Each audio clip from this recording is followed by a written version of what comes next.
მოგესალმებით ძვირფასო მეგობრებო, ჩვენ ახლა ვიმყოფებით ლალიანთიძის საკვირაო სკოლაში. ეს არის პოდკასტი ლალისთან ყავაზე და დღეს ვყავს ძალიან საინტერესო სტუმრები, თან ერთი არა, რამდენიმე, ორი სტუმარი.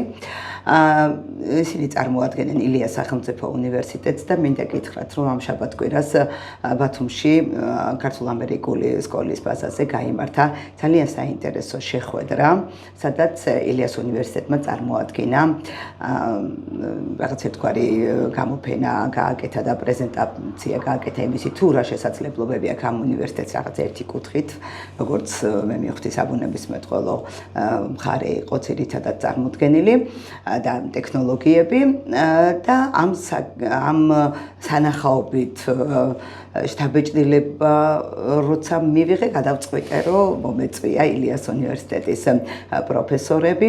პირველად ეხლა თქვენ ვისაც ხედავთ, ეს არის ქალბატონი ელენე ჟურავლიოვა, რომელიც არის საბუნებისმეტყველო მეცნიერებათა და მედიცინის ფაკულტეტის დეკანი და მე შემოგვიერთდება სოციოლოგი მარიამ დალაქიშვილი. ისიც ილიას უნივერსიტეტის ასოცირებული პროფესორი. მოკლედ დღეს მინდა რომ ამ უნივერსიტეტზე გესაუბროთ, იმიტომ რომ ძალიან ბევრი პოზიტიური პროექტი მახსოვს ამ უნივერსიტეტიდან, ბათუმის უნივერსიტეტსაც ჰქონია ილიას უნივერსიტეტთან თანამშრომლობა, თან არაერთგზის და ძალიან შთამბეჭდავი იყო ჩემთვის პირადად და პროფესიულადაც საკმაოდ მეხმარებოდა ამა თუ იმ პროგრამის ფუნქციონირებაში და ბათუმის უნივერსიტეტსაც რა თქმა უნდა ჩემთან ერთად, ამიტომ რაღაცერად მინდა რომ მადლიერება გამოვხატო ამ უნივერსიტეტის მიმართ და დღეს მოვიწვიე საინტერესო ქალბატონები, აი ესეთი არაფორმალურ და უშუალო გარემოში სასაუბროთ და დღეს რომ ვნახე იქ რაც იყო რაღაც ფრაგმენტები ვნახე მინერალების, რამაც ძალიან დიდი შთაბეჭდილება მოახდინა. ასევე ფრაგმენტები ვნახე დელფინების და შავი ზღვის ბინადართა. ცოცხალი ეგზემპლარებიც იყო წარმოდგენილი და ამ ყველაფერს რაც იქ ხდებოდა, ხო, და ყველაზე შთაბეჭდავი იყო აჭარულზე მოცეკვავე რობოტი, ხო? აი ეს ყველაფერი რაც ხდებოდა, ჩვენ ალბათ ამ გადაცემის ბოლოს კომენტარებში ჩავაგდებთ და ძალიან საინტერესო იქნება მე მგონი ჩვენი მაყურებლისთვისაც ამის ნახვა. დღეს მინდა რომ ორი სიტყვით ისაუბროთ ილიას უნივერსიტეტზე, იმაზე თუ საიდან დაიწყეთ, სადამდე მიხვედით და დღეს რა საჭიროებები უდგას ამ უნივერსიტეტს. მოგესალმებით პირველ რიგში მადლობა მოწვევისთვის, ძალიან სასიხარულოა, როცა ხვდები რომ უნივერსიტეტი თავის ფუნქციას ასრულებს და საინტერესოა რომ მხოლოდ თავის სტუდენტისთვის და ლექტორისთვის, არამედ საზოგადოებისთვის და ეს ფესტივალიც ამისი ძალიან კარგი მაგალითია და კიდევ ერთხელ დაგვიბრუნა რწმენა ამ უკანასკნელ პერიოდში განვითარებული მოვლენების ფონზე, რომ ტყუილა არ გვიშრომია, ტყუილა არ ვარსებობთ და საქართველოს ძალიან მჭირდებით. პირველ რიგში საქართველოს მომავალ თაობას, რომლის ძალიან დიდი იმედი გვაქვს.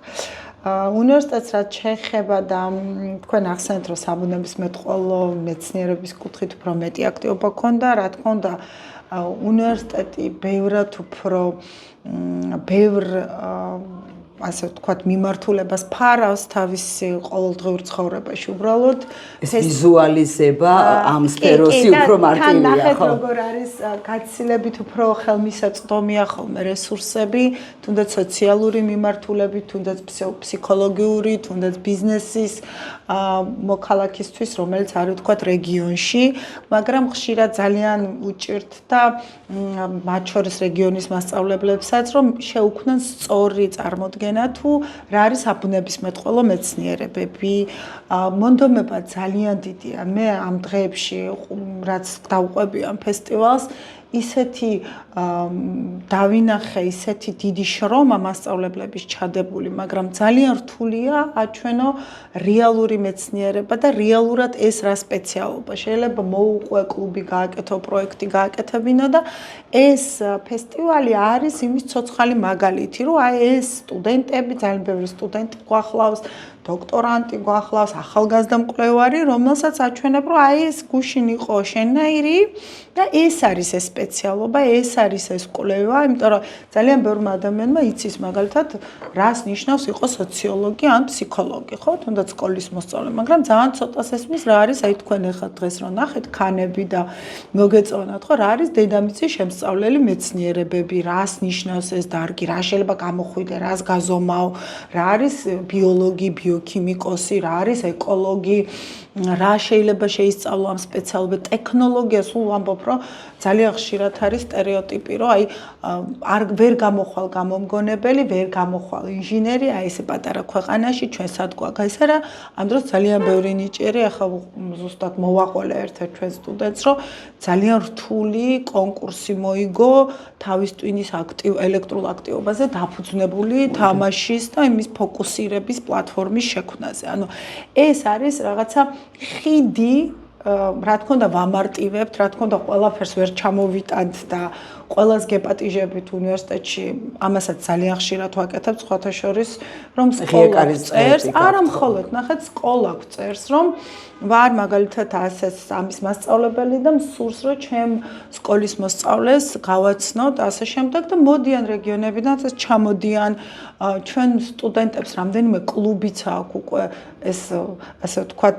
მოგვესწრო თაობა ვამბობთ, ჩვენი გაზრდილი სტუდენტები თვითონ მართავენ აქტივობებს, მაგალითად არის ერთ-ერთი კლუბი ნარი და საბუნებისმეტყველო მეცნიერების კლუბის სტუდენტური ერთად აწყობენ 23 მაისს ახლა ვინმეს თუ აქვს სურვილი თბილისში ბოტანიკურ ბაღში აქტივობას ქვია ბიობლიცი, სადაც უშუალოდ შეძლებს სტუდენტი აი ბუნებას დაწყებული ტელესკოპიდან, რომელიც ჩვენ დამთავრებული წვრილი მწერების შეგროვებით, დიაგნოსტიკით, აღწერით და ასე შემდეგ შეძლებს ამ ყველაფრის გენეტიკის, მარტივი გენეტიკით და ასე შემდეგ გაკეთებას, ხო? ეს ფესტივალი არის ერთგვარი ხიდი, რომ აჩვენო, რომ ეს რაღაცა მხოლოდ წიგნში ჩადებული დარგები კი არ არის, ეს არის ცოცხალი დარგი, რომელიც ვითარდება აქ საქართველოში, რაც ყველაზე მეტად უკვირს ხოლმე, იმიტომ რომ ვიწყებთ მოყოლას, რომ აი ეს ამას ვაკეთებთ, ეს ყველაფერი საქართველოში ხდება, კი, ეს ამის ყველაფერს ლაბორატორიები ამ სხვაშორის ამ რაღაც ცვლილებებზე რომ დაიწყო საუბარი, სადა აქვთ ასე რომ ტრაბახობენ ამის ლაბორატორიები და მართლა გქონიათ, მართლა აკეთებენ, რაღაცა ორმხრივი აღმოჩენა, ერთის მხრივ როგორც უნივერსიტეტს აღმოაჩენს, თქვათ რაღაც მოსახლეობის ნაწილი, მეორეს მხრივ რომ ეს ყველაფერი რეალურია და ეს შეიძლება საქართველოში გაკეთდეს. ამისთვის არ არის საჭირო რომ იყო თქვათ დანია, ნორვეგია და ასე შემდეგ.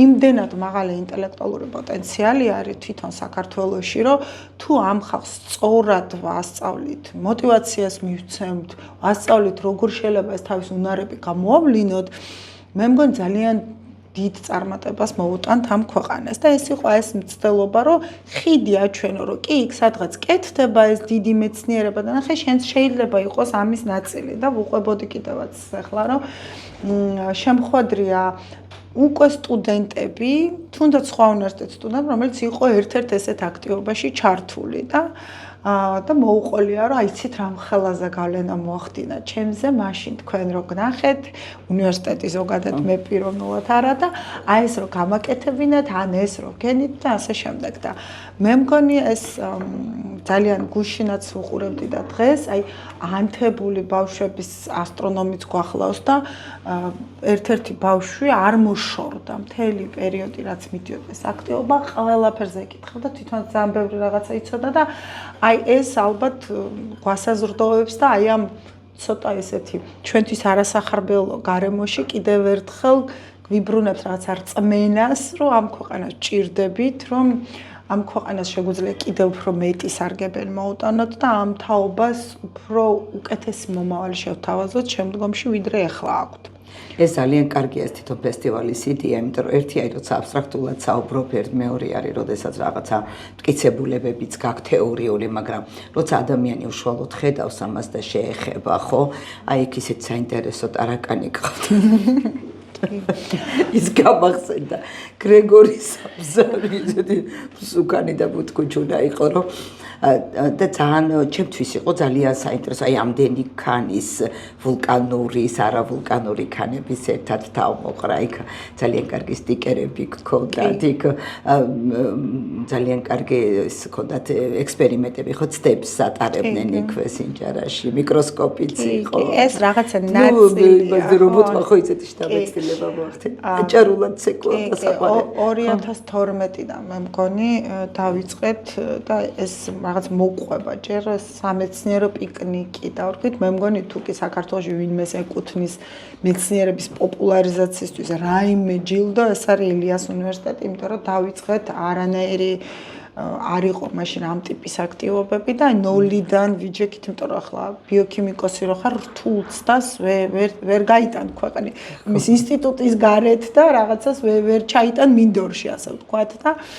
ასე არ გვეზარებოდა ძალიან ბევრი ვიშრომეთ, რომ ეს გვეჩვენებინა, რომ შენთვისაც შეიძლება იყოს საინტერესო რიგითი ადამიანისთვის და აი ამ ყველაფერს ჩერდე. ეხლა ძალიან ბევრი ახალგაზრდა არის ჩართული სხვადასხვა ტიპის პროექტებში, უკვე თვითონ მართავენ კონფერენციებს, თვითონ აკეთებენ რაღაცებს და მე მგონია, რომ ძალიან მნიშვნელოვანი, იმიტომ რომ მეცნიერება, მათ შორის საბუნებისმეტყველო ახლა ვუყვებოდი ზუსტად აბიტურიენტებს, რომ ეს არის ძალიან ახლოს შენთან და პრინციპში ადამიანი ყოველთვის ეგოისტია, რაც არ უნდა ვიცახოთ და ძალიან აინტერესებს, რომ თვითონ და მის გარშემო არსებული რაღაცა სივრცე იყოს კარგი, ხო? და მით უმეტეს ეს შავი ზღვის კვლევებში ჩართულია ეს უნივერსიტეტი.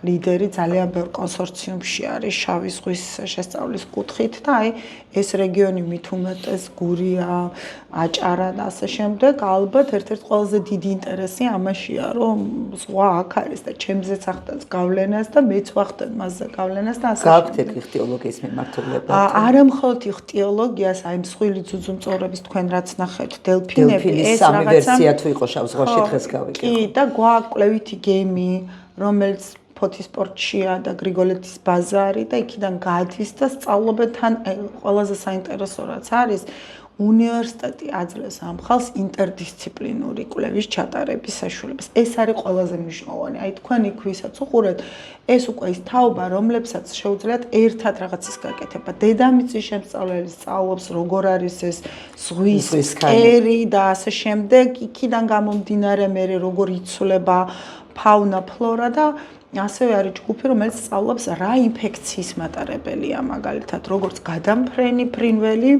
ასევე იმის მერე ეს ჩამოაქვთ ეს ნიმუშები, ერთი გოგონა დღესაც იყო წერჯამზე, მაგალითად, ძალიან საინტერესო კვლევა შავი ზღვის რეგიონში, ისე როგორც მთელ საქართველოში, მაგრამ ახლა შავ ზღვა აქ ჩამოვიდნენ, სწავლობენ ბევრს ესმის, ახლა ლაიმის დაავადება, ბორელიოზი და რა ძალიან იმატა, იწვევს ძალიან ცუდ სამწუხაროდ დაზიანებას ცენტრალურ ნერვულ სისტემას, გადააქვთ ტკიპებს. გარდა იმისა, რომ ბევრმა არ იცის, რამდენი წაშიში შეიძლება იყოს ხო ტკიპის ნაკბენი, სწავლობა საქართველოს სხვადასხვა რეგიონებში, როგორ არის. აი ახლა დაიჭირეს ძალიან ბევრი და წაიღებენ ლაბორატორიაში, იმიტომ რომ უნდა ისწავლოთ თანამედროვე დონეზე და იმიტომ რომ თბილისის შემოგარენში ძალიან მაღალია, ანუ თითქმის რაღაც ყოველ მე-4 თუ რაღაც ტიპას აქვს. ანუ ესე ბუნებასთან ესეთი უშუალ ცვიან ბალანსზე ფეხში შველები ვერ გავივლეთ. არა, გავივლით უბრალოდ ტკიპის მოცილების დროს და იმის დროს აუცილებელია მე ხო ამის გათვალისწინება, მაგრამ ზოგადად როგორ არის ეს რომელ ცხოველს გადააქვს, რომელია რეზერვუარი, როგორ იმიტომ რომ დაავადება ეხლაც აი ბოლო ვირუსებმაც გვაჩვენა რომ შეიძლება გადავიდეს რაღაც მომენტში ცხოველიდან ადამიანზე და ეხლა ხან აღმოაჩინეს კიდე რაღაც ახალი დაავადებათა კონტროლის ცენტრსაც შეატყობინეს და ანუ ესეც ძალიან მნიშვნელოვანი ნაწილია. მე მაღალი დონის ლაბორატორიები, ნეირომეცნიერების, მოლეკულური ბიოქიმიის, გენეტიკის. ეს ნეირომეცნიერების ლაბორატორიით დავინტერესდი ძალიან და ნეირომეცნიერებას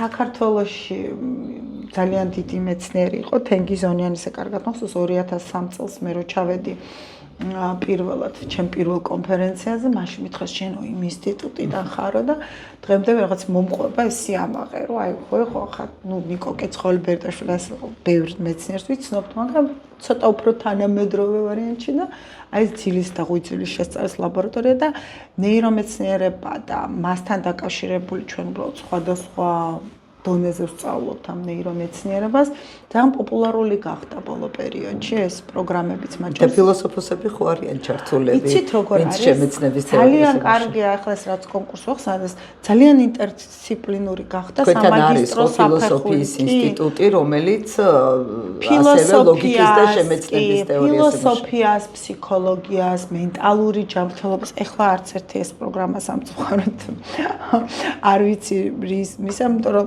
ძალიან ბევრი სტუდენტი მოდის ახლა ხანს მქონდა რაღაც ხელოვნური ინტელექტზე აქტივობა უნივერსიტეტში ჩატარდა მოვიდა სტუდენტი და ძალიან მინდოდა ნეირომეცნიერებაზე ჩაბარება მე ვთქვარი რა გავაკეთო ძალიან ინტერდისციპლინურია და ზუსტად აი ეს რაც ახლა გაკეთა მე და ეს ნეირომეცნიერების ლაბორატორიული ბაზა არსებობს ხო? ყველაფერი ანუ და ახლა თუ ეს სპეციალობა აღარ იარსებებს თქვათ იმ ბაზას რამე ემუქრება? ჩვენ არ ვეგუებით იმას რომ არ იარსებებს ამ ეტაპზე იმიტომ რომ არც უნდა შეეგოთ. კი, იმიტომ რომ ძალიან საინტერესო კვლევებია ამ უნივერსიტეტში. ახლა მე ჩემ ფაკულტეტს მაგალითად შემიძლია ვილაპარაკო, მაგრამ ძალიან ესეთ კვლევებს ზოგადად მეცნიერების შენახვა დიდი ფუფუნებაა და ვერაფრით ვერ ავკიდებთ, ასე ვთქვათ, კერძო სექტორს, ხო, ეს რაღაცა ასეთი მდგრადი ინსტიტუციების ის უნდა იყოს პრიორიტეტი და აი მაგისი გვეშინია რომ მეცნიერებაც არ მოყვეს ესე ვთქვათ სეკვესტრში, იმიტომ რომ უნიკალური კვლევებია. ძილის ოთახი გვაქვს მაგალითად, სადაც აძინებენ სტუდენტებს, თინეიჯერებს სწავლობენ ამ ტვინის ელექტრულ აქტივობას, ძილის პრობლემებს და ასე შემდეგ. არის უამრავ გაფანტული სკლეროზს სწავლობენ მოლეკულურ დონეზე, მეხსიერების რაღაც მექანიზმებს, ეპილეფსიის სწავლებს, დეპრესიის სწავლას და ასე შემდეგ. ანუ თან ეს არ არის რაღაცა კუსტარული კვლევები, ეს არის საერთაშორისო დონის კვლევები, სადაც ძალიან ბევრი კოლაბორატორია არის, რომელიც თულიწყვილებით თანამშრომლობენ როგორც კი, ძალიან ვალიდურია, არის აი საზოგადოებრივი ჯანმრთელობის ახალი გაკეთებული ძალიან კარგი პროგრამა გვაქვს, რომელსაც რა ვიცი, გვეგონა რომ ორმა ხარისხზე გავდიოდით უკვე მოლაპარაკებით და ასე შემდეგ და ნუ ის რაც საქართველოსთვის ძალიან კრიტიკულია არის ეს ბიომრავალფეროვნება, ძალიან ესეთი წითელი ნუსხის კომისია შეერს 9 წევრი, იქნა 8 არის ჩვენ უნივერსიტეტთან აფილირებული, ხო? ანუ ძალიან დიდი შრომას დებენ, რომ საქართველოს ყველა ეს კონვენცია, ყველა ეს რეგულაცია და ასე შემდეგ დაამტკიცა აი სურსათის მეცნიერების პროგრამა 2013 წლიდან, რომელიც ახლა რაც ძალიან პოპულარულია, რა ვჭამოთ, რა გავლენას ახდენს და ასე შემდეგ. ხო, ესეთი ზუსტად რაღაცა პრაგმატული და ყოფითი გამოყენება მაგალითად გენმოდიფიცირებული პროდუქტების დეტექციის ახალი მეთოდები, ალერგენების აღმოჩენა. ანუ და შეიძლება ასე ადამიანს რაღაცა იმითი რაღაც მოწყობილობით დაადგინოს გენმოდიფიცირებული კი, მაგაზე არსებობს ტრადიციული მეთოდები, მაგრამ ეხლა მიდის ოპტიმიზაცია, რომ ერთდროულად მაგალითად თუ სიმინდიც არის და სხვაც არის, ერთად რომ გააკეთო რაღაც უნივერსალური მეთოდები, რომ უცებ შეაფასო გემეო. კი, ძალიან საინტერესო კვლევებია, მაგალითად საქართველოში არსებობს ბიოდიზელის ქარხანა, არ ვიცი რამდენად ყველა ვიცის, ანუ ჩვენ თვითონ ეს რომელი ნაგვის ნარჩენებიდან რო ნაგვის არა, ფასტ ფუდის იმიდან კეთდება, ნახმარი ზეთებიდან და ასე შემდეგ, სწორედ ძალიან საინტერესო წყობა, მაგრამ აი ამ თვითონ ტექნოლოგია ბიოდიზელის ესაც კვლევის საგანია, მაგაზეც სადოქტოროც არის დაცული ჩვენ უნივერსიტეტში და მაგრამ ისეთი ფართო გამოყენება არა ხო? იცით რა არის? ექსპერიმენტის ძალიან არა, ქარხანა არის და არის ის მოთხოვნაც არის და საელჩოებიც იმაშვებიან, ძალიან კარგი მოხმარება, მე მგონი მეორე ქარხანას ხსნიან ზუსტად იმის გამო, რომ ძალიან გაიზარდა მოხმარება. ძალიან საინტერესო კვლევებია ანტიბიოტიკორეზისტენტობას, რა უდევს საფუძვლად თანამშრომლობთ ბაქტერიოფაგის ინსტიტუტთანაც, მათთან ერთობლივი კვლევები არის. ყველაფერს რო თავი დავანებოთ, ბევრს გონია, რომ რაც მედიცინა მხოლოდ ერთ ადგილას არის. კიბოს ბიოლოგია ჩვენ უნივერსიტეტში ბევრმა იცის, ეხლა ძალიან გაჟღერდა და ესეთ რაც ტირაჟირებული იყო ხელოვნური პანკრეასის შექმნა და ეს ეკაბერიშვილი ჩვენი პროფესორია, რომელიც ამას აკეთებს ჟენევის უნივერსიტეტთან ერთად, მის მეუღლეც ჩვენი პროფესორია და ის გვიხარია ზუსტად რომ აი ბავშვებთანაც რომ ვატარებ რაღაცა ბიოტეკის კუთხით რაღაცა პრეზენტაციას ვაჩვენებ რომ აი სრულიად შესაძლებელია რომ საქართველოდან მეცნიერმა გააკეთოს ესეთი მით უმეტეს როცა ასეთი ბაზარი. იცით რა მაინტერესებს? სულ არის პრობლემა, აი ხა მეც და ვისაც ქონია ზოგადად საგანმანათლებლო სფეროებთან შეხება იგივე სკოლებთან, აი ეს ფუნდამენტური მეცნიერების, საბუნებისმეტყველო მეცნიერებების სპეციალისტის პრობლემა არის რა მუდმივად, აი ჭირს ფიზიკის მასწავლა, უკვე დაიწყო ამას ველოდებოდით კიდეც მე-21 საუკუნის დასაწყისში მოსალოდნელიც იყო რომ ფიზიკის მასწავლებელი არ არის იქ მხოლოდ კვლევარზე საქმე, ხო არის არა ადამიანი, ხო რომელმაც უნდა რაღაცა დონეზე წარმოქმნა შეუქმნას ბავშვს, ხო? რაღაც საფუძვლის დონეზე, ხო? და თქვენთან თუ არის ამ ხრივ დეფიციტი, ანუ მსურველების დეფიციტი ხო?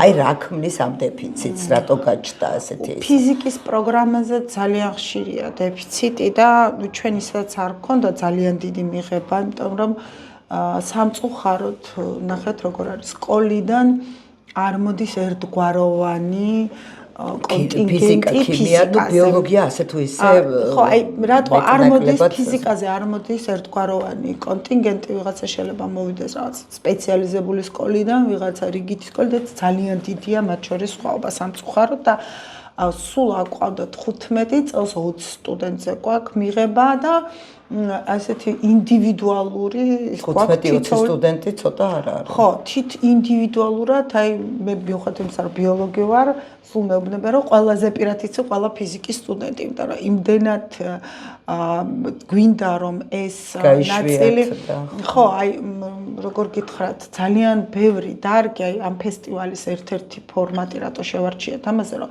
ძალიან ბევრი დარგი ხელოვნურად არის გართულებული ამ ბავშვებისთვის და რაღაცა აბსტრაქტში არის გადაყვანილი, რომ ეს არასოდეს არ დაგჭირდებათ, ეს არასოდეს არ გამოდეთ, თუმცა ეს დარგები ისე როგორც სხვა რა თქმა უნდა სასკოლო საგნებზე არის ჩვენი ლოგიკური მსჯელობის და ანალიტიკური აზროვნებისთვის აუცილებელი დარგები. შეიძლება მე არ გამოვიდე ფიზიკოსი, მაგრამ სამაგოდ ფიზიკოსი რაღაცა სამყაროს შესახებ ზოგადი წარმოდგენით რატომ არ მიდის, რატო გვიჭირს ფიზიკის მასწავლებლები? იმიტომ რომ ზუსტად კარგად ვიცი ჩვენი სტუდენტების ამბავი მაგალითად. რო ამთავრებს ფიზიკის პროგრამას, ისეთ ანალიტიკურ უნარებს ფლობს, რომ ბანკი და საბანკო სისტემა აქაც თავაზობს და ძალიან ბევრი კარგი სტუდენტი ნუ სხვა სფეროებში მიდის. რომელიც ეგრევე გადაძიდა თან ძალიან შემოსავლიან სფეროში. ყოფილა შემთხვევა, რომ სტუდენტი მოსულა კურსდამთავრებელი და უთქვამს ლექტორისთვის, აი ახლა დავიწყე რაღაც მონაცემთა ანალიზში და თქვენზე ორჯერ დიდი ხელფასი მაქვს პროფესორს ეუბნება, ხო და აი ეს არის პრობლემა, რომ ჩვენ არ უნდა შევფუთოთ ფიზიკა, ქიმია, ბიოლოგია და ბევრი საბუნებისმეტყველო საგანი, როგორც რაღაცა მიუღწევი ცალკე, რომელიც არასოდეს არ დაგჭირდება, თუ ამ დარგს არ გაყვები. ეს არის საგანი, რომელიც აუცილებელია, რომ კონდეს კრეატიული წარმოდგენა გქონდეს კრეატიული აზროვნება, რომ დაგჭირდეს. აი საქართველოში არის კოშმარი. მე მგონი 80% პროცენტს ვერ ითვლის. იმდენად გვიჭირს რაოდენობრივი მსჯელობა, ხო? რაც მათემატიკური უნარების ნაწილი მოხსდეს, მე ხო საერთოდ კატასტროფა. კი და ნახეთ რას ვაწყდებით, რომ ეს როცა შენ აჩვენებ მე სოციოლოგები როგორ ზომავენ, ალბათ მარიამს გითხოთ. კი. მე ნახეთ რა პრობლემის წინაშე ვაწყდებით, რომ შენ თუ არ სწავლობ როგორ არის აწყობილი სამყარო რა ლოგიკით, მე ძალიან გიჭირს ექსტრაპოლაცია სხვა რაღაცაში გადმოტანა, ხო? ანუ ყველაზე ლოგიკური აქამდე რადგან მოაღწიოთ არის ჩვენი ცოცხალი სისტემები და ის გარემო, ხო, მოვედით აქამდე. ესე იგი ის კანონები, რომლითაც ის მუშაობს, არის კარგი. შეიძლება რაღაც მომენტში ჩვენთვის იდეალური არ არის, ხან ავატყდებით, ხან რაღაცა, მაგრამ ხო, კარგი ფაქტია ჩვენ აქამდე მოვედით, ხო? ამიტომ სულ ვამბობ, რომ ის ცოცხალი სამყარო, თუნდაც მაგალითად ჩვენ გვაქვს აბეტ აკრედიტირებული ამერიკული პროგრამები, ამერიკული აკრედიტაცია, აი თქვენ რომ რობოტი ნახეთ, ხო, კომპიუტერული ინჟინერია, ელექტრული ინჟინერია, სამოქალაქო ინჟინერია და ასე შემდეგ, რომელთა აუცილებელი კომპონენტია რომ უნდა ასწავლო საინსი. ეს სისტემა პირდაპირ გეუბნება, რომ უნდა ასწავლო ბიოლოგია, ქიმია, ფიზიკა, იმიტომ კი არა რომ ამის გარეშე რაღაც რობოტს ვერ აწყობთ, რომ ის ლოგიკა ამან უნდა იცოდეს როგორ არის, რომ მე ახალი ტექნოლოგია რომ დასჭირდეს, ამას დააფუძნოს. მე სულ ვამბობ, რომ პროგრამირება რაღაცა ორნიშნა კოდი ხო არის და DNM-ი არის ოთხნიშნა კოდი, გაცილებით უფრო რთულია, ხო, მაგალითად და აი ამ კუთხით უნდა ასწავლოს, ისე როგორც მე ვერ ჩავერები ახლა ლინგვისტების კომპეტენციაში, მაგრამ ვერ აუხსნით თქვენ თინეიჯერებს. პირდაპირი კავშირია ბიოლოგიასა და ლინგვისტიკაში. რატომ უნდა ისწავლოს ლექსი ბავშვმა? ჩემს შვილს, მაგალითად, ჩემს საკუთარ შვილს არ ესმის, რომ რატომ უნდა დაიზეპიროს ლექსი. როცა მასწავლებელი თუ მას აუხსნის, რომ რითმული განმეორებების დამახსოვრებით შენი ტვინი აქტივდება, ახლა ვუხსნი ხოლმე სკოლის მასწავლებლებს, რომ წიგს როცა კითხულობ, 6 სხვადასხვა უბანი გიაქტივდება ტვიში. ვიდეოს როცა უყურებ 2 მაგალითად, ხო, ან 3 მაქსიმუმ, ხო? ანუ აბსტრაქტული აზროვნებისთვის, თუ რომლითაც შენ უნდა გახდე კონკურენტუნარიანი, ეს უფრო დაგჭირდება, ხო? და იგივე არის ძალიან ბევრ რაღაცაში. ეს ლექსი, იმიტომ კი არ უნდა ისწავლო, რომ შენ მერე მაგას ChatGPT-ში დავგუგლავ, ხო? ყველა ეცახს მე დავგუგლავ, რა უნდა დავგუგლავ, მაგრამ იმისთვის რომ შენმა ტვინმა ივარჯიშოს, ისედაც შენმა ტვინმა უნდა ივარჯიშოს ასეთ რაღაცებზე, განმეორებით, რითმულ რაღაცებზე, წიგნის წაკითხვაზე, ბევრი რასაკეთებს წიგს ეუბნება, რომ მოკლე აუდიო რეზუმე მითხარ წიგში რა წერია. კი ბატონო, განა კონტენტს ვერ მიხვდება, განა ვერ დაწერს მერე თემას ან რაღაცა, მაგრამ ის რაც მის ტვინში ჭირდებოდა აღმოჩენები რო აკეთოს ეს ხო სხვა რამეა. წარმოსახვა და ემოციური დატვირთვა რაც არის, ის აღარ ვითარდება მერე. ამიტომ პრობლემა არის იმაში, რომ სასკოლო განათლება ისე უნდა შემოვატრიალოთ, რომ ამ საგნებით კი არ უნდა შევაშინოთ და რაღაცა დისტანცირება კი არ უნდა ვაჩვენოთ ამ საგნებით. მაგალითად, იგივე თქვენ ხო ვამბობთ, რომ ბიოლოგია, თქვათ ასე თუ ისე პოპულარულია. ყველა ეძახის ესე, მათ შორის რეგიონში ხშირად მსმენია. ბიოლოგია ბავშვს უყვარს, უნდა გამოხვიდე ექიმი. რატომ მილიონი რაღაც არის შესაძლებელი? ექიმი არის ადამიანი, რომელიც ძალიან დიდი პასუხისმგებლობით არის აღჭურვილი, ძალიან სტრესულია სამედიცინო სწავლა, იმიტომ რომ შენ გადაწყვეტილებაზე არის ადამიანის სიცოცხლე და ამიტომ ეს არის ადამიანი, რომელიც იყენებს სხვის ცოდნას ჩვენ გადარჩენაში და მკურნალობაში. ხო შეიძლება გამოხვიდე ადამიანი, რომელიც სწავლობ ამ სიცოცხლეს, ხო, სწავლობ სამყაროს, სწავლობ იმ მექანიზმს, სწავლობ და ბევრ შემთხვევაში გვაგას დანარჩენი არავინ არ სწავლობს ბიოლოგიას. რად გინდა ეუბნებია? შენ ბიზნეს ადმინისტრატორი უნდა გამოხვიდე, მაგალითად, რად გინდა? და ეს მოყვება ამ ბავშვებს სკოლიდან და მე აქვთ შიში. აი, თქვენ ახსენეთ ეს მინერალები, ხო, მინერალები ახსენეთ და ძალიან ეს დედამიწის შემსწავლელი პროგრამა თავიდან ძალიან უკურთ, იმიტომ რომ ყველა მიჩვეულა რაღაც გეოლოგია ცალკე, რაღაც გეოგრაფია ცალკე და ეს რაღაც კომპლექსური დარგი და ხშირად არის რომ თავიდან არაბარებს ადამიანი და იცით რამდენი შემთხვევა არის რომ მობილობით გადმოდის. მაგრამ თავიდან აქ შიში, იმიტომ რომ მოყვება რომ ეს ალბათ რთული იქნება, მე ამას როგორ გავიგებ და ასე შემდეგ და აი პროცესში ერთხელ რომ მივა იმ ინსტიტუტში ნახავს ამ ყველაფერს ცოცხლად მონაწილე იქნება. აი ამ ფესტივალის ერთ-ერთი იდეაც ეგ არის რომ შენ როცა ამის მონაწილე ხდები, მე ხვდები ეს მოგწონს თუ არ მოგწონს. სახელმძღვანელო და რაც პროფესია ხო ყოველთვის ამ მოწონებაზე და სიამოვნებაზე უნდა იყოს დაფუძნებული. თუ პროფესიონალი ვერ განჯავს ხო ეგ ძალიან საინტერესოა ალბათ ნოელენე თქვენთან საუბარი და მე მგონი აი უსასრულობამდე შეიძლება, მაგრამ რახან ჩვენი ფორმატით შეზღუდულია და თან ლალისთან ყავაზე ხართ მოწვეული, აი რას გვეუბნება ბიოლოგიური მეცნიერებები ყავის შესახებ, იმიტომ რომ ურთიერთგამომრიცხავი ამბები მაქვს მოსველი და მე თვითონ სულ მუდმივად, ანუ რაღაც დღის განმავლობაში უწყვეტად ვსვამ, არ ვიცი, აღარც ვითვლი რამბეჭერს. საერთოდ ბიოლოგიური მეცნიერებები რაც უფრო მეც სწავლობს, მით უფრო მეტად ამბობს, რომ ცალსახა დასკვნები არ არის. არის დამოკიდებული ბევრ ფაქტორზე. ყავაში როგორც თუ ეს ბუნებრივი პროდუქტია, რა თქმა უნდა და არა რაღაცა ქიმიურად. ბათუმური ყავა ბუნებრივია. კი, ნამდვილად არის ბევრი სასარგებლო ნივთიერება, მათ შორის ქლოროგენის მჟავა ქვია, ესეთი ნივთიერებას არის K1, რომელიც არის ანტიოქსიდანტი ბუნებრივიც. თვითონ კოფეინი ჩვენისაც ვიცით რომ მასტიმულირებელია, ამიტომ შესაბამისად სასარგებლო და უფრო ცუდი თვისებები არის დამოკიდებული ჩვენ ინდივიდუალურ ჯანმრთელობაზე. იმიტომ რომ ყოველთვის ეს გზარღვები შევიწროება არ არის უსაფრთხო, რა თქმა უნდა, რაღაც ორგანიზმისთვის. მაგრამ ის ხო წამიერად თორე მე ხო კი ბატონო, მაგრამ თუ არის მაგალითად ათეროსკლეროზი და უკვე შევიწროვებულია სისხლძარღვი და ასე შემდეგ, მეორე არის რა თქმა უნდა რაოდენობაზე. მას ერთმა ძალიან ცნობილმა მეცნიერმა ბევრი 1000 წლების ლამაზ წინ თქვა, რომ არ არსებობს უსაფრთხო ნივთიერება. არსებობს ყველა ნივთიერება შხამია და მხოლოდ დოზა განასხვავებს წამალს და შხამს. შესაბამისად ეს პრინციპი ისევ და ისევ არსებობს. თუმცა თქვენ მართალი ბრძანებით ბიოლოგია და სიცოცხლესთან დაკავშირებული მეცნიერება არის ერთ-ერთი ყველაზე სწრაფად განვითარებადი დარგი. შესაბამისად სულ ეუბნები სტუდენტებს. ხო, დღეს რაღაცა მავნია, ხვალ რაღაცა სასარგებლოა, ზეგ ისევ რაღაცა RNA-ების რაოდენობა იმატებს ამის. ამიტომ ვამბობ, რომ ყველაზე მთავარი უნარი ის კი არ არის, მე დღეს ყველაფერს მაინც ვერ გასწავლეთ. იმიტომ რომ ხვალ შეიძლება ბევრად მეტი იყოს. ძალიან ისეთი უნიკალური საგანი გვაქვს. ჩემი სამეცნიერო ხელმძღვანელი ასწავლის უჯრედული რეგულაციის რაღაც ნატიპი მექანიზმები. წლიდან წლამდე კონსპექტი შეიძლება გაორმაგდეს იმდენი ახალი მოლეკულებთან. მთავარი ის კი არ არის მეთხარი, რომ სტუდენტებს ეუბნებით, რომ ყველაფერი დაიმახსოვროთ, ლოგიკას რო ხვდებოდი და ანალიზის უნარი რო გქონდეთ, რომ გამოარჩიოთ მე რამდენი ინფორმაციიდან მართლა მე უკვე დაგუგლავ და სისულელე, რა არის სისულელე, რა არ ჯდება თქვენ არსებულ ცოდნაში და რა არის ღირებული ინფორმაცია. ეს ძალიან მნიშვნელოვანი უნარია და ეგ უნარი არა გაქვს ChatGPT-თანაც ვერი თანამშრომელი, იმიტომ რომ ზოგჯერ შეიძლება ისეთ წვრილური პასუხი გითხრას თუ კიდევ მე ბოდიშს მოიხდის. კი, თან გამომიცხადა ადამიანური შეცდომები ყველას გვემართება. ეხლა რო ვიყავით ამ ხელოვნური ინტელექტის ღონისძიებაზე, მან თქვა მოდერატორმა ზუსტად ეს, რომ იცითო, უკვე არის რაღაც დავები, რომ ბევრი მიმართავს ამ ხელოვნურ ინტელექტს როგორც ფსიქოლოგს. და აი თქვა სუიციდიდან გამოყვანას, რომ ვერ უშველა, ეხლა მიდის ოჯახის თქვა სამართლებრივი დავა, რომ რატო იღებს თავის თავზე. გონი პირიქით ყველაზე კარგად ახერხებენ, მაგრამ ოპტიმისტები არიან. არსებობს რაღაც ნიუანსი სტუდენტმა მკითხა მაგალითად, რომ შეიძლება თუ არაო ხელოვნურმა ინტელექტმა დავეხმაროს, რომ ფსიქიატრთან დროულად მივიდეს პაციენტი.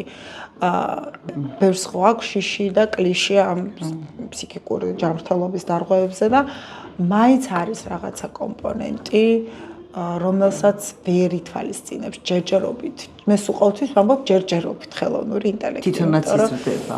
იზრდება, თუმცა პრინციპი ჩვენი თავის ტვინის სულ ვამბობ, რომ ის მაგალითად გამოცდას რო აბარებ და ის ერთი საკითხი არ იცოდი, ის ერთი საკითხი ყველაზე მწარედ დაგამახსოვრდება მთელი ცხოვრება. ანუ ჩვენ ტვინს ისეთი უნარი აქვს, რომ უარყოფითი ემოციის ფონზე მიღებული ინფორმაცია შეიძლება უკეთესად დაიმახსოვროს ბევრად. არა, საერთოდ ემოციაზე, პოზიტიურზე, ნეგატივზე, საშუალო არ მოგვამახსოვრდება. ეს არ აქვს ხელოვნური ინტელექტი ჯერჯერობით ისე აწყობილი, რომ რაც მეტად აძლევ, რომ ეს სწორია, უფრო კარგად იმახსოვრებს. ამიტომ სულ ვამბობ, რომ ეს საუკუნე კი არა და ალბათ 1000 წელი არის კრეატიული ხალხის, რომელსაც იდეა გაუჩნდა, რომელიც გადაუხვევს არსებული მონაცემებს ან არის ხელოვნური ინტელექტი ჩვენზე სწრაფად და კარგად გააკეთებს. აი, ახალი რა შეიძლება გააკეთო, იმისთვის გჭირდება. ამიტომაც არის განათლების სისტემაში ყველაზე მნიშვნელოვანი კრეატიული უნარების განვითარება. და ამიტომ არის აუცილებელი განათლება ზოგადად, რომ არ იყო პასიური მომხმარებელი რაღაცის, არამედ შეგეძლოს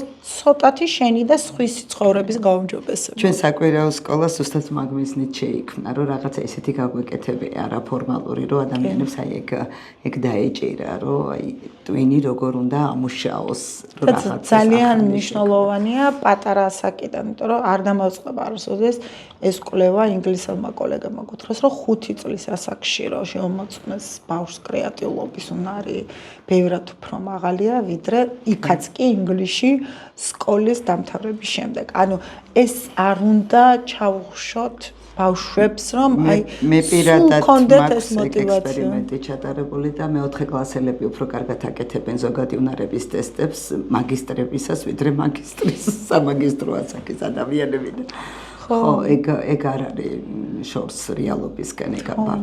ძალიან დიდი მადლობა თქვენ პირიქით და ეხლა ჩემი მეორე რესპონდენტი მინდა რომ მოვიწვიო საკუთარი ყავით ქალბატონო მარიამ, გადაეცით მიკროფონი. კი ბატონო, ეხლა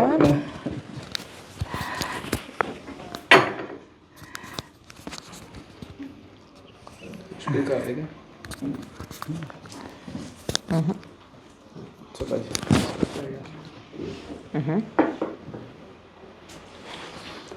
დღეს მაქვს ბედნიერება, რომ ასეთ საინტერესო ადამიანებთან თან ერთად სამწუხაროდ ტექნიკური საშუალება არ გვაქვს იმისი, რომ რამდენიმე რესპონდენტი დაჭდეს და ამიტომ ასე გამოვიყენეთ ეს ფორმატი. ახლა წარმოგიდგენთ მარიამ დალაქიშვილს, სოციოლოგს, რომელიც არის ილიას უნივერსიტეტის ასისტენტ პროფესორი. მარიამთან მაკავშირებს ძალიან ბევრწლიანი ურთიერთობა და თან ეს ურთიერთობა მხოლოდ წლებით არ გამოიხატება, ეს ურთიერთობა გამოიხატება ხარისხითაც, იმიტომ რომ როგორც უკვე გითხარით, მარიამთან ერთად გვაქვს გაკეთებული რამდენიმე პროექტი ბათუმის უნივერსიტეტსა და ილიაუს და მე და მარიამი ვიყავით წარმომადგენლები ამ პროექტისა და გვაქვს ძალიან შედეგიანი და კარგი თანამშრომლობის გამოცდილება. მარიამ, ძალიან დიდი მადლობა, რომ მოხვედი დღეს ეს ბედნიერება გამოიწვია იმან, რომ იყო ილიას უნივერსიტეტის ფესტივალი, როგორ ქვია ფესტივალს უსტად ილიას გზით. ილიას გზით. ხო, განათლებისთვის ილიას გზით. ხო და ძალიან მნიშვნელოვანია, იმიტომ რომ ილია იყო პირველი პრაგმატიკოსი, პირველი კლასიკური ლიბერალიზმის წარმომადგენელი საქართველოში, ეს იყო ემპირიკოსი, რომელიც ამბობდა, რომ იცი რა, ცოტა იმიტომიდან რომ პრაქტიკაში უნდა გამოვიყენო. და ამას ბევრი ამბობდა საქართველოში, მაგრამ ილია მას ყველაფერს საქმეთა ამტკიცებდა და ძალიან მიხარია, რომ რაღაცნაირად ამისი მანიფესტაციას ახდენს თქვენი გუნდი, ხო, ილიას გზის, თან ასეთი მრავალფეროვანი, ასეთი მრავალმხრივი და თან რა ვიცი უნივერსიტეტის იმიჯსაც რო ამართლებს. რა გჭირს სოციოლოგიაში ორი სიტყვით რო გვითხრათ? პირველ რიგში დიდი პატივია შენთან ამ სკოლაში სტუმრობა და შენ პოდკასტში სტუმრობა. ესეთი ამბავია, საპასუხისმგებლოც ყველაფერთან ერთად.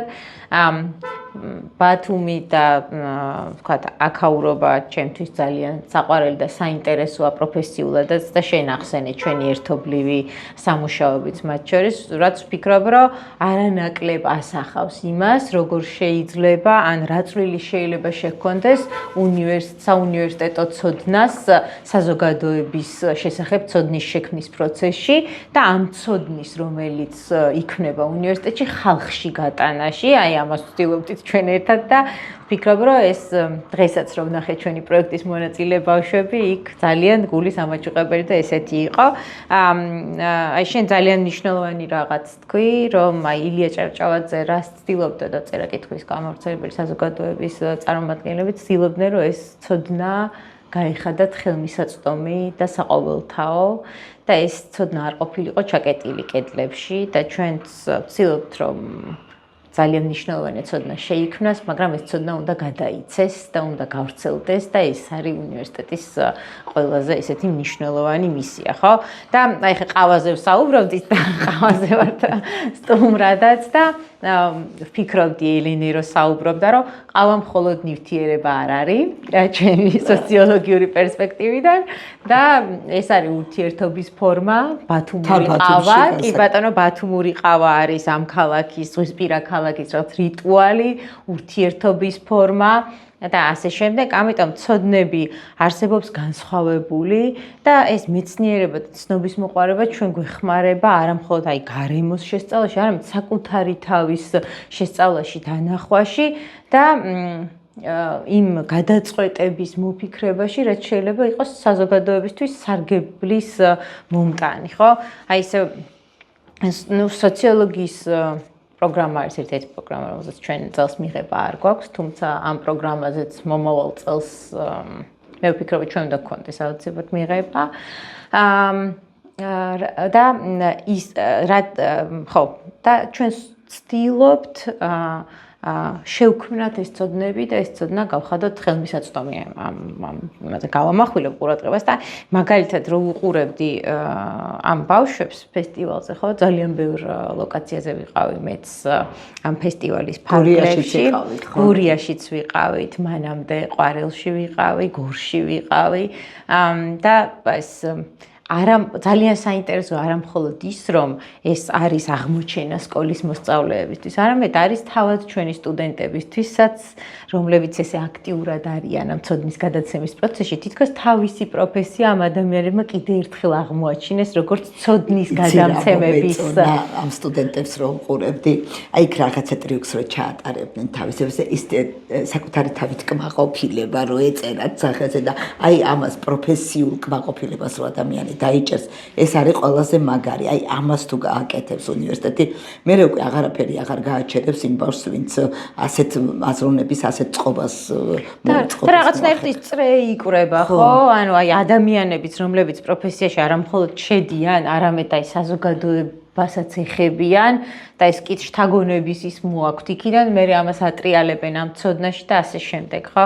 და ეხლა ეს ყავის მაგალითიც და სოციოლოგიას რო ვახსენე, კიდევ ერთხელ ეს ყველაფერი ჩემთვის ხაზს უსვამს ჩვენი სამყაროს მრავალფეროვნებას და ინტერდისციპლინური კვლევების აუცილებლობას, რის შესაძლებლობაც ილიას სახელმწიფო უნივერსიტეტში. ეხლა ელენემ რამდენიმე მაგალითი მოიყვანა და მაგალითად ჩვენ გარდა ღირებულებების კვლევისა, რომელზეც ერთად გვიმუშავია, მაგალითად ქონდა კვლევა სოციოლოგიის მიმართულების რამდენიმე ადამიანს მედიცინის ინსტიტუტთან, სადაც თქვათ აი ორგანოების და ფილოსოფიის ინსტიტუტთან ერთად, სადაც ორგანოების ტრანსპლანტაციის ეთიკურ ასპექტებზე საუბრობთ და ასე შემდეგ. ხო, პანდემიის დროსაც ძალიან ბევრი მათ შორის სოციოლოგიური პერსპექტივიდან კვლევა იყო, რაზეც მუშაობდით. ამიტომ ეს ცოდნა არის ძალიან მრავალფეროვანი, ჩვენი რეალობა არის გამოწვევებით და საინტერესო რაღაცეებით სავსე და ვცდილობთ, რომ ვუპასუხოთ ამას და არა მხოლოდ ეს ცოდნა დავტოვოთ ჩვენ კედლებში, არამედ გამოვიტანოთ ეს გარეთ. აი ყველა დღის ბოლოს, როდესაც ამას ავაწყობთ ხოლმე და ყუთებში ჩავალაგეთ, რომ ახალ იმაზე გადავიტანოთ, სულ საუბრობთ, ვის რა დაგვამახსოვრდა, რა იყო ყველაზე შთამბეჭდავი, ნუ ყოველთვის ყველა სტუდენტს ტიყვება სხვადასხვა მოსწავლეზე, ვინც მასზე შთამბეჭდილება მოახდინა. აი ძალიან თვალსაჩინოა სტუდენტებისთვისაც და ჩვენთვისაც რომ რამხელა ინტერესია ზუსტი და საბუნებისმეტყველო მეცნიერებების მიმართ და როგორ ვერ მიყვება, ხო, უნივერსიტეტი ვერ ახერხებს, რომ ამას რაღაცა შეთავაზებები გაუკეთოს. ვერც უნივერსიტეტი და სკოლა ვერ აძლევს შესაძლებლობას, რომ ბოლომდე მიიტანონ ეს ცნობის მოყვარეობა და პრაქტიკაში დაინახონ შემდეგ თავი, ხო? ქვეყანა მთლიანად, ანუ გავცდები სკოლის და უნივერსიტეტის ფარგლებს რეალიზების შესაძლებლობა რომ დაინახონ იმ დარგებში, რომლებიც მათ აინტერესებთ, ხო? იცით, ეს ყველაფერი მოკლა ბიუროკრატიამ. ესე იგი, ბიუროკრატია იმდენად ესეთი წინა პლანზე წამოვიდა, რომ ნაცვლად იმისა, რომ ბიუროკრატია იყოს მსახური საქმის. ეხლა ისე კეთდება, რომ საქმე არის ბიუროკრატიისათვის მსახურება. აი ამას რო ვაცნობიერებ, აი სწორი ბიუროკრატია ყოველთვის აუცილებელია საქმის გასაკეთებლად, მაგრამ ბიუროკრატიისთვის, როცა ამას ვაწყდებით, აი თუნდაც იგივე, როცა სტუდენტამდე ან მოსწავლემდე მიგაქვს რაღაცა პრობლემა, ხო, ცოცხალი პრობლემა, ხო, და ადამიანი დაინტერესდა. შეიძლება სკოლას არ ქონდეს იმისი საშუალება, რომ ამ ბავშვის ცნობის მოყვარეობა დააკმაყოფილოს და წარმოგიდგენთ, განათლების სისტემები ეწყობა ისე, რომ ყველაზე მთავარი რაც არის, რომ ადამიანს თანშობილი ცნობის მოყვარეობის უნარი რო აქვს, უბრალოდ იმ თანშობილ ცნობის მოყვარეობაში იმას უკლავს და ეგ არის კიდე ყველაზე დიდი ტრაგედია ჩემთვის, მე რასაც ვუყურებ და აი ამ რაღაცა მკვდარ გარემოში რო ასეთ ცოცხალ რაღაცას ხედავ, მე უკვე ცოტა იმედი გეძლევა ადამიანს და ძალიან მიხარია, რომ ეს ხო, ეხა ერთი მოსწავლე გვეუბნებოდა, რომ ძალიან მნიშვნელოვანია, რომ გარემოც გამოგეპასუხოს, რომ წაახალისოს ეს რასაც ამბობ, ხო, ერთ-ერთი მოსწავლე გვეუბნებოდა, ეს შემთხვევით შევესწარი ამ იმას, ერთ-ერთი ქიმიური ექსპერიმენტის თუ რაღაცის მერე ამბობდა, რომ წაახალისეს ჩვენმა სტუდენტებმა და უთხრეს, რომ როგორი ჭკვიანი ხარ, შენ უნდა მეცნიერი გამოხვიდე და უბედნიერესი იყო ეს ბავშვი და ამბობდა, რომ ჩემ ოჯახს და მასწავლებლებს ესე არ გონიათო, მაგრამ აი უბედნიერსი ფრთაშესხმული წავიდა, მიწას ფეხს არ აკარებდა